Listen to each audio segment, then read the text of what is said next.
Hi friends, ನಮಸ್ತೆ. ಇವತ್ತಿನ ಯಜಮಾನ ಸೀರಿಯಲ್ ಅಲ್ಲಿ ಏನಾಗುತ್ತೆ ಅಂತ ನೋಡೋಣ ಬನ್ನಿ. ಸೊ ಅದಕ್ಕೂ ಮುಂಚೆ ಇನ್ನು ಈ ಚಾನಲ್ ಯಾರು ಸಬ್ಸ್ಕ್ರೈಬ್ ಮಾಡಿದ್ರೆ ವಿಡಿಯೋ ನೋಡ್ತಾ ಇದ್ರೆ ದಯವಿಟ್ಟು ಸಬ್ಸ್ಕ್ರೈಬ್ ಮಾಡ್ಕೊಳ್ಳಿ, ಲೈಕ್ ಮಾಡಿ ಅಂಡ್ ಶೇರ್ ಮಾಡಿ. ಸಂಚಿಕೆ ಮೊದಲಿಗೆ ನೋಡೋದಾದ್ರೆ, ತುಳಸಿ ಮತ್ತು ತಾತ ಹೇಗಾದ್ರೂ ಮಾಡಿ ಝಾನ್ಸಿನ ಈ ಮದುವೆಗೆ ಒಪ್ಪಿಸಲೇಬೇಕು ಅಂತ ಝಾನ್ಸಿಗೆ ಫೋರ್ಸ್ ಮಾಡ್ತಾ ಇರ್ತಾರೆ. ಅವಳಿಗೆ ಯಾವುದೇ ನೆನಪು ಬಂದೇ ಇಲ್ಲ ಅಂತ ಎಲ್ಲರೂ ಅನ್ಕೊಂಡಿರ್ತಾರೆ. ಆದ್ರೆ ನಮ್ ಝಾನ್ಸಿಗೆ ಎಲ್ಲ ನೆನಪು ಬಂದಿರುತ್ತೆ. ಹೇಗಾದ್ರೂ ಮಾಡಿ ಆ ತುಳಸಿನ ಮತ್ತು ಪ್ರಣವ್ನ ಹೊರಗಡೆ ಹಾಕ್ಲೇಬೇಕು ಅಂತ ಝಾನ್ಸಿ ಸುಮ್ನೆ ಏನೋ ನೆನಪಿಲ್ಲ ಅನ್ನೋ ತರ ಆಕ್ಟ್ ಮಾಡ್ತಾ ಇರ್ತಾಳೆ. ಅದನ್ನೇ ತಾತ ಕೂಡ ನಂಬಿರ್ತಾನೆ. ಆಗ ಝಾನ್ಸಿ, ಇಲ್ಲ, ನನ್ನ ಒಪಿನಿಯನ್ ನಾನು ಬೆಳಗ್ಗೆವರೆಗೂ ಹೇಳಲ್ಲ, ನಾಳೆ ನಾನು ಯೋಚನೆ ಮಾಡಿ ಯಾವುದೇ ನಿರ್ಧಾರ ಹೇಳ್ತೀನಿ, ನನ್ನ ಮದ್ವೆ ಬಗ್ಗೆ ಅಲ್ವಾ, ಸ್ವಲ್ಪ ಯೋಚನೆ ಮಾಡೋಕ್ಕೆ ಟೈಮ್ ಕೊಡಿ ಅಂತ ಹೇಳಿ ಅಲ್ಲಿಂದ ಹೊರಟೋಗ್ತಾಳೆ. ಆಗ ತುಳಸಿ, ಏನಪ್ಪ ಅವಳು ಅಷ್ಟೊಂದೆಲ್ಲ ಮಾತಾಡ್ತಾ ಇದ್ರು, ಸುಮ್ಮನೆ ಇದೆಯಾ? ಅಲ್ಲ, ನಾಳೆ ಬೆಳಗ್ಗೆ ಅವಳು ಏನು ಹೇಳ್ತಾಳೋ ಅಂತ ನನಗೆ ಟೆನ್ಷನ್ ಆಗ್ತಾ ಇದೆ, ನೀನು ನೋಡಿದೆ ಆರಾಮಾಗಿದೆಯಾ? ಅಲ್ಲ, ನೀನು ಏನಪ್ಪ ಮಾಡಿದೀಯಾ ಅಂತ ಹೇಳಿದಾಗ, ಅಲ್ಲಮ್ಮ ತುಳಸಿ, ಅಷ್ಟೆಲ್ಲ ನಾನು ಅವಳಿಗೆ ಟಾರ್ಚರ್ ಕೊಟ್ಟಿದ್ದೀನಿ, ನಾನು ಹೆಣ ದಾಡ್ಕೊಂಡು ಈ ಮದುವೆ ಮಾಡ್ಕೋ ಅಂತ ಹೇಳಿದ್ದೀನಿ. ಸಾಲದಕ್ಕೆ ರಾಘು ರಾಘು ಬಗ್ಗೆ ನಾನು ತುಂಬಾನೇ ಕೆಟ್ಟದಾಗಿ ಅವಳಿಗೆ ಬೇಜಾರಾಗೋ ಥರ ಮಾತಾಡಿದ್ದೀನಿ. ಇಷ್ಟೆಲ್ಲ ಮಾಡಿದ್ರು ಏನಮ್ಮ ಮಾಡಬೇಕು ಅಂತ ಹೇಳಿದಾಗ, ನನಗೆ ಗೊತ್ತಿಲ್ಲಪ್ಪ, ಹೇಗಾದ್ರೂ ಮಾಡಿ ಅವಳನ್ನ ಈ ಮದುವೆಗೆ ನೀನು ಒಪ್ಪಿಸ್ಲೇಬೇಕು ಅಂತ ತುಳಸಿ ಹೇಳ್ತಾಳೆ. ಈ ಕಡೆ ದೊಡ್ಡಪ್ಪ ಹೊರಗಡೆ ಎಕ್ಸಸೈಸ್ ಮಾಡ್ತಾ ಇರ್ತಾನೆ. ಆಗ ದೊಡ್ಡಮ್ಮ ಬಂದು, ಏನ್ರಿ ಇದು, ಇಷ್ಟೊತ್ತಲ್ಲಿ ಎಕ್ಸಸೈಸ್ ಮಾಡ್ತಾ ಇದ್ದೀರಾ? ಇಷ್ಟೊತ್ತಲ್ಲಿ ಯಾರಾದರೂ ಎಕ್ಸಸೈಸ್ ಮಾಡ್ತಾರಾ? ಏನ್ರಿ ಆಗಿದೆ ನಿಮಗೆ ಅಂತ ಕೇಳ್ತಾ ಇರುವಾಗ, ಅದಕ್ಕೇನೆ ಎಕ್ಸಸೈಸ್ ಮಾಡೋಕೆ ಏನಾದರೂ ಟೈಮ್ ಇದೆಯಾ? ಯಾರಾದರೂ ಇದೇ ಟೈಮಿಗೆ ಮಾಡಬೇಕು ಅಂತ ಏನಾದರೂ ಹೇಳಿದಾರಾ?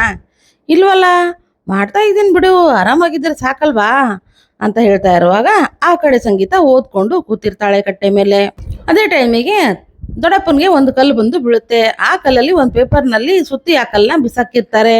ಆ ಪೇಪರ್ನಲ್ಲಿ, ನಾವು ದಿನ ಮೀಟ್ ಮಾಡೋ ಜಾಗಕ್ಕೆ ನೀನ್ ಬಾ ಅಂತ ಬೇರೆ ಬರೆದಿರ್ತಾರೆ. ಅದನ್ನ ನೋಡಿ ದೊಡ್ಡಪ್ಪ, ಇದು ಯಾರು ಬರ್ದಿರೋದು? ಅದು ನನ್ಗ ಇಲ್ಲ ಬೇರೆಯವ್ರಿಗ ಅಂತ ಪೇಪರ್ ನೋಡ್ತಾ ನಿಂತ್ಕೋತಾನೆ. ಆಗ ದೊಡ್ಡಮ್ಮ ಹತ್ರ ಬಂದು, ಏನ್ರಿ ಇದು, ಯಾರೇ ಬರ್ದಿದ್ದಾರೆ ಇದು ನಿಮಗೆ ಅಂತ ಕೇಳಿದಾಗ, ಸತ್ವಾಗ್ಲು ನನಗಲ್ಲ ಕಣೆ, ಯಾರಿಗೋ ಏನೋ ನನ್ಗೆ ಅರ್ಥ ಆಗ್ತಾ ಇಲ್ಲ ಅಂತ ಓದೋಕೆ ಶುರು ಮಾಡ್ತಾನೆ.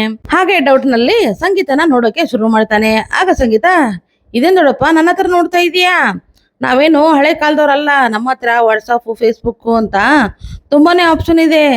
ನಿಮ್ ತರ ಹಳೆ ಕಾಲದವ್ರ ತರ ಕಲ್ ಕಟ್ಟೆ ಎಸೆಯೋದು ಅದೆಲ್ಲ ನಮ್ಗೆ ಗೊತ್ತಿಲ್ಲ ಅಂತ ಹೇಳಿದಾಗ, ಹೌದ್ರಿ, ಅವಳ ತರ ಮೊಬೈಲ್ ಇದೆ, ಇದ್ರ ಅರ್ಥ ನಿಮ್ದೇ ಏನೋ ಕಿತಾಪತಿ ಇದೆ, ನೀವೇ ಏನೋ ನಡೆಸ್ತಾ ಇದ್ದೀರಾ ಅಂತ ಹೇಳಿದಾಗ, ಹೌದು ದೊಡ್ಡಮ್ಮ, ಇವಾಗಿನ ಕಾಲದವ್ರಿಗೆ ಇದೆಲ್ಲ ಆಪ್ಷನ್ ಇಲ್ಲ, ಯಾಕಂದ್ರೆ ನಮ್ಮ ಹತ್ರ ಮೊಬೈಲ್ ಇದೆ ಅಲ್ವಾ, ವಿಚಾರಿಸ್ಕೊಳ್ಳಿ, ನನಗೇನೋ ದೊಡ್ಡಪ್ಪನ ಮೇಲೇನೆ ಡೌಟು ಅಂತ ಸಂಗೀತ ಹೇಳಿ ಅಲ್ಲಿಂದ ಒಳಗಡೆ ಹೊರಟೋಗ್ಬಿಡ್ತಾಳೆ.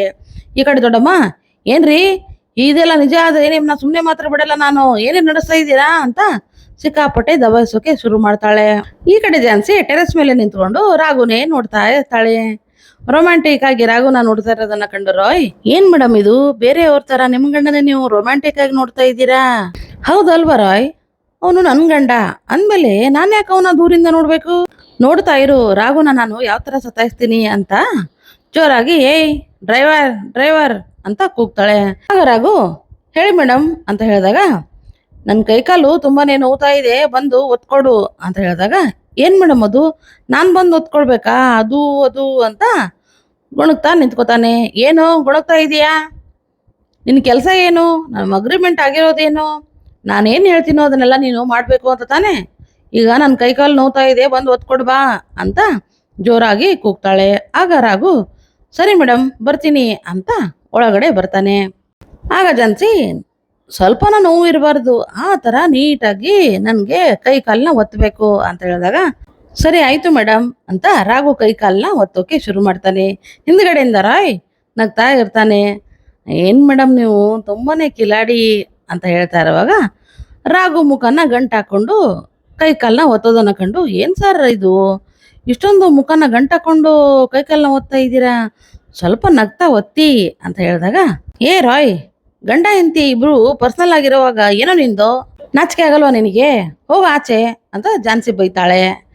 ಆಗ ರಾಘು, ಏನ್ ಮೇಡಮ್ ಏನ್ ಹೇಳಿದ್ರಿ ನೀವು, ಏನೋ ಗಂಡ ಹೆಂಡತಿ ಅಂತ ಹೇಳ್ದಂಗಿತ್ತು ಅಂತ ಹೇಳಿದಾಗ, ಅದು ಹಾಗಲ್ಲ, ನಮ್ನೇನು ಗಂಡ ಹೆಂಡತಿ ಅನ್ಕೊಂಡಿದೀಯಾ, ನೋಡ್ಕೊಂಡು ನಿಂದ್ರೋಕೆ, ಹೋಗಿ ಬೇರೆ ಕೆಲಸ ನೋಡ್ಕೋ ಅಂತ ಹೇಳಿದೆ, ಅದನ್ನ ಬಿಟ್ಟು ನಾನು ಯಾಕೆ ಬೇರೆದೆಲ್ಲ ಮಾತಾಡ್ಲಿ ಅಂತ ಝಾನ್ಸಿ ಮಾತನ್ನ ಮರೆಸ್ತಾಳೆ.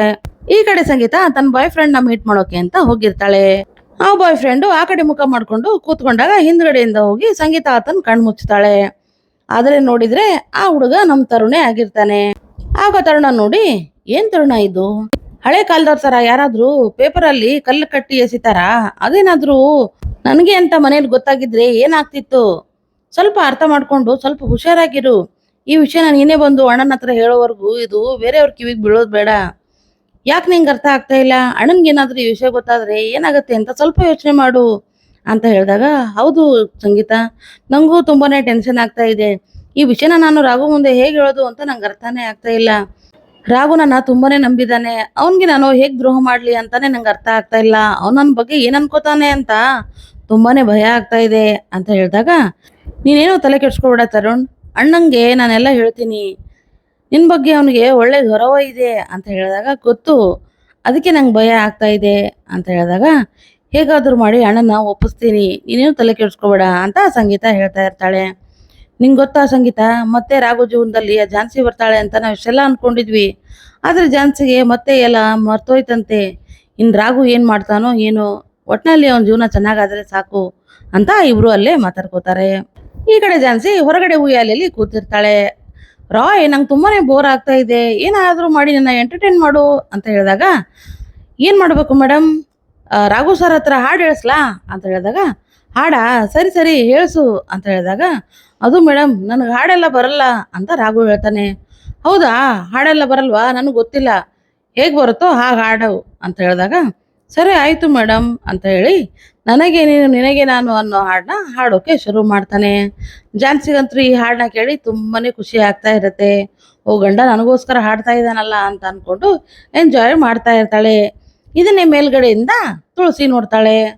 ಒಳಗಡೆ ಬಂದು ಪ್ರಣವ್ನ ನೋಡಿ, ಏ ಇಡಿಯಟ್, ಏನೋ ಮಾಡ್ತಾ ಇದೀಯಾ, ಅಲ್ಲಿ ಹೊರಗಡೆ ರಾಘು ಅವಳನ್ನ ಇಂಪ್ರೆಸ್ ಮಾಡೋಕೆ ಹಾಡೆಲ್ಲ ಹಾಡ್ತಾ ಇದ್ದೇನೆ, ಆದ್ರೆ ನೀನ್ ಇಲ್ಲಿ ಕೂತು ಕುಡಿತಾ ಇದೀಯಾ, ಬಾರೋ ಆಚೆ, ಅವಳನ್ನ ಹೇಗಾದ್ರೂ ಮಾಡಿ ಇಂಪ್ರೆಸ್ ಮಾಡು ಅಂತ ತುಳಸಿ ಹೇಳ್ತಾಳೆ. ಆಗ ಪ್ರಣವ್ ಬಂದು, ಏನೋ ಇದು, ಹೇ ಡ್ರೈವರ್, ಏನೋ ಮಾಡ್ತಾ ಇದೀಯಾ, ಹಾಡಾಡ್ತಾ ಇದೀಯಾ, ತಾಳ ಇಲ್ಲ, ಮೇಳ ಇಲ್ಲ, ಲಯ ಇಲ್ಲ, ಏನಿಲ್ಲ, ಶ್ರುತಿ ಇಲ್ಲ, ಏನೋ ಇದು ಈ ಥರನ ಹಾಡೋದು ಅಂತ ಹೇಳಿದಾಗ, ಹೌದಾ ಪ್ರಣವ್, ಹಾಗಾದ್ರೆ ಅವನ್ಗೇನು ಬರಲ್ವಾ, ಹಾಗಾದ್ರೆ ನೀನು ಹಾಡ್ತೀಯ ನನಗೆ ಅಂತ ಝಾನ್ಸಿ ಕೇಳ್ತಾಳೆ. ಓ ನಾನೇ ಯಾಕೆ ಹಾಡಲ್ಲ ಅಂತ ಅದೇ ಹಾಡನ್ನೇ ಉಲ್ಟಾ ಪಲ್ಟಾ ಹಾಡೋಕೆ ಶುರು ಮಾಡ್ತಾನೆ. ರಾಯ್ ಮತ್ತು ರಾಘು ನಗೋಕೆ ಶುರು ಮಾಡ್ತಾರೆ. ಆಗ ಝಾನ್ಸಿ, ಸಾಕು ಸಾಕು, ಹಾಡಿದ್ದು ನಂಗೆ ತುಂಬಾನೇ ಇಷ್ಟ ಆಯ್ತು, ನನಗೆ ಈ ಕೋತಿ ಥರ ಡ್ಯಾನ್ಸ್ ಮಾಡ್ತಾರಲ್ಲ ಅದಂದ್ರೆ ನನಗೆ ಸಿಕ್ಕಾಪಟ್ಟೆ ಇಷ್ಟ, ಅದನ್ನ ಮಾಡ್ತೀಯಾ ಅಂತ ಪ್ರಣವ್ನ ಕೇಳ್ತಾಳೆ. ಓ ಅಷ್ಟೇನಾ, ಅದನ್ನು ಮಾಡ್ತೀನಿ ಅಂತ ಆ ಕಡೆ ಈ ಕಡೆ ಕೋತಿ ತರ ಡ್ಯಾನ್ಸ್ ಮಾಡೋಕೆ ಶುರು ಮಾಡ್ತಾನೆ ಪ್ರಣವ್. ಇದನ್ನೆಲ್ಲ ನೋಡ್ತಾ ಇರೋ ರಾಯ್, ಏನ್ ಪ್ರಣವ್ ಸರ್, ನೀವು ತುಂಬಾನೇ ಸೂಪರ್ ಆಗಿ ಡ್ಯಾನ್ಸ್ ಮಾಡಿದ್ರಿ, ಬಾಲ ಒಂದಿದ್ರೆ ಸೇಮ್ ನೀವು ಕೋತಿ ತರನೇ ಕಾಣ್ತಾ ಇದ್ರಿ, ಸಖತ್ತಾಗಿ ಮಾಡಿದ್ರಿ ಅಂತ ಸುಮ್ನೆ ಅವನ್ನ ಹೊಗಳೋಕೆ ಶುರು ಮಾಡ್ತಾನೆ.